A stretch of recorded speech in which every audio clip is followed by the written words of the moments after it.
কল্পনা করুন, সমুদ্রের বুকে ভাসছে দুটি ফুটবল মাঠের সমান বিশাল এক ইরানি তেলের ট্যাঙ্কার।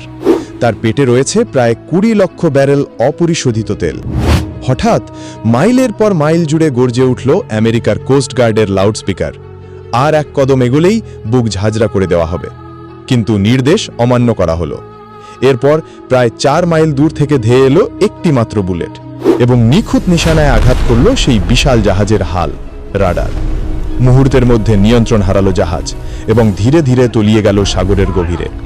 শুনতে যেন হলিউডের কোনো অ্যাকশন সিনেমার দৃশ্য, কিন্তু না, মার্কিন প্রেসিডেন্ট ডোনাল্ড ট্রাম্পের দাবি অনুযায়ী এটাই নাকি বাস্তব। প্রশ্ন হচ্ছে, ট্রাম্পের এই হুঙ্কারের পেছনে আসল গল্পটা কি? সত্যিই কি এমন কোনো অদৃশ্য সামরিক শক্তি মোতায়েন করেছে আমেরিকা, যা মুহূর্তে ধ্বংস করে দিতে পারে বিশাল তেলবাহী জাহাজ? আর কেনই বা বিশ্বের আরেক পরাশক্তি চীনের প্রেসিডেন্ট শি জিনপিংও এই শক্তির সামনে সতর্ক অবস্থান নিতে বাধ্য হচ্ছেন? হরমুজ প্রণালী বিশ্ব অর্থনীতির এক অত্যন্ত গুরুত্বপূর্ণ ধমনী। প্রতিদিন বিশ্বের প্রায় 1/5 তেল এই সরু জলপথ দিয়েই পরিবাহিত হয়। এই অঞ্চলে সামান্য উত্তেজনাও প্রভাব ফেলতে পারে গোটা বিশ্বের জ্বালানি বাজারে। তাহলে এই স্টিল ওয়াল কি সত্যিই বাস্তব, নাকি এটি শুধুই রাজনৈতিক বার্তা, এক ধরনের মনস্তাত্ত্বিক চাপ? আর এর পেছনে লুকিয়ে আছে কোনো বৃহত্তর ভূ রাজনৈতিক কৌশল? আসুন আজকের এই প্রতিবেদনে বিশ্ব রাজনীতির সেই উত্তপ্ত সমীকরণটি ধাপে ধাপে বিশ্লেষণ করা যায়। সম্প্রতি মার্কিন সংবাদ মাধ্যম মিরর নাও এর এক প্রতিবেদনে প্রেসিডেন্ট ডোনাল্ড ট্রাম্পের এক বিস্ফোরক রূপ সামনে এসেছে।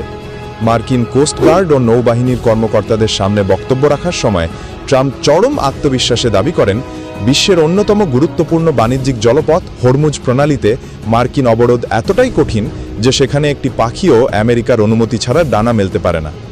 নিজের স্বভাবসুলভ ভঙ্গিতে ট্রাম্প বিশ্ব রাজনীতিতে আমেরিকার একচ্ছত্র আধিপত্যের কথা পুনর্ব্যক্ত করেন। তার দাবি, আমেরিকার এই অবিশ্বাস্য সামরিক ক্ষমতার কথা খোদ চীনের কমিউনিস্ট পার্টির শীর্ষ নেতা শি জিনপিংও স্বীকার করতে বাধ্য হয়েছেন। হরমুজ প্রণালী হল বিশ্ব অর্থনীতির এমন এক লাইফলাইন যেখান দিয়ে প্রতিদিন বিশ্বের মোট উৎপাদিত তেলের প্রায় 1/5 পরিবাহিত হয়। এই জলপথের নিয়ন্ত্রণ যার হাতে, বিশ্ব অর্থনীতির লাগামও পরোক্ষভাবে তারই হাতে থাকে। ট্রাম্প তার বক্তব্যে এই অঞ্চলটিকে পুরোপুরি আমেরিকার নিয়ন্ত্রণে নেওয়ার দাবি করেছেন। ট্রাম্পের ভাষায়, মার্কিন কোস্টগার্ড এবং নেভাল একাডেমির তরুণ হ্যান্ডসাম ক্যাপ্টেনরা সমুদ্রের বুকে আধুনিক প্রযুক্তির লাউডস্পিকার ব্যবহার করে শত্রুপক্ষকে হুঁশিয়ারি দিচ্ছে। ট্রাম্প একটি ঘটনার উল্লেখ করে বলেন, গত সপ্তাহে একটি ইরানি জাহাজ অবরোধ ভাঙার চেষ্টা করলে মার্কিন বাহিনী কোনো বড় ক্ষেপণাস্ত্র ব্যবহার করেনি।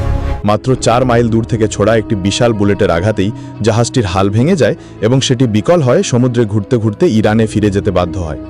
ট্রাম্প এই ঘটনাটিকে a beautiful thing to see বা দেখার মতো একটি সুন্দর দৃশ্য বলে অভিহিত করেছেন। ট্রাম্প দাবি করেন, মাত্র 2 দিন আগে চীনের প্রেসিডেন্টের সাথে তার একটি অত্যন্ত ফলপ্রসূ এবং সফল বৈঠক হয়েছে। সাধারণত চীন এবং আমেরিকার মধ্যে এক ধরনের ঠান্ডা যুদ্ধ বা স্নায়ুযুদ্ধ লেগেই থাকে, কিন্তু ট্রাম্পের দাবি অনুযায়ী শি জিনপিং স্পষ্ট ভাষায় স্বীকার করেছেন যে মার্কিন সামরিক বাহিনী সত্যি ফেনোমেনাল বা অসাধারণ। চীনের মতো পরাশক্তিও এখন মার্কিন সামরিক শক্তিকে চরম সমীহ এবং সম্মান করতে শুরু করেছে। রাজনীতি বিশ্লেষকদের মতে ট্রাম্প মূলত আমেরিকান ভোটার এবং বিশ্ববাসীকে এটি বোঝাতে চেয়েছেন যে তার নেতৃত্বে আমেরিকা এখন এতটাই শক্তিশালী যে চীনও তাদের সামনে সুর নরম করতে বাধ্য হচ্ছে। ইরানকে পরমাণু মুক্ত রাখার দৃঢ় অঙ্গীকার। ট্রাম্প স্পষ্ট ভাষায় জানিয়ে দিয়েছেন, তার প্রশাসনের অধীনে কোনো অবস্থাতেই ইরানকে পরমাণু অস্ত্র তৈরি করতে দেওয়া হবে না। আমরা ইরানকে পরমাণু অস্ত্র হাতে নিয়ে পুরো মধ্যপ্রাচ্য, ইসরায়েল এবং শেষ পর্যন্ত আমেরিকাকে উড়িয়ে দেওয়ার সুযোগ দেব না।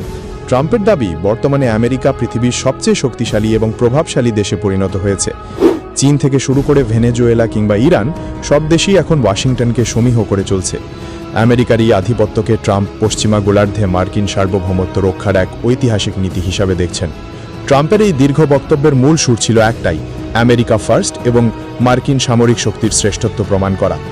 সমালোচকরা হয়তো ট্রাম্পের এই বুলেট দিয়ে জাহাজ ভাঙার গল্প কিংবা শি জিনপিংয়ের প্রশংসা সম্বলিত দাবিগুলোকে কিছুটা অতিশয়োক্তি বা রাজনৈতিক প্রচার হিসাবে দেখতে পারেন, কিন্তু বাস্তব রাজনীতিতে এটা অস্বীকার করার উপায় নেই যে ট্রাম্পের এই আগ্রাসী নীতি বিশ্বমঞ্চে আমেরিকার মিত্রদের যেমন আশ্বস্ত করছে, তেমনি শত্রুপক্ষকে দিচ্ছে এক কঠোর বার্তা।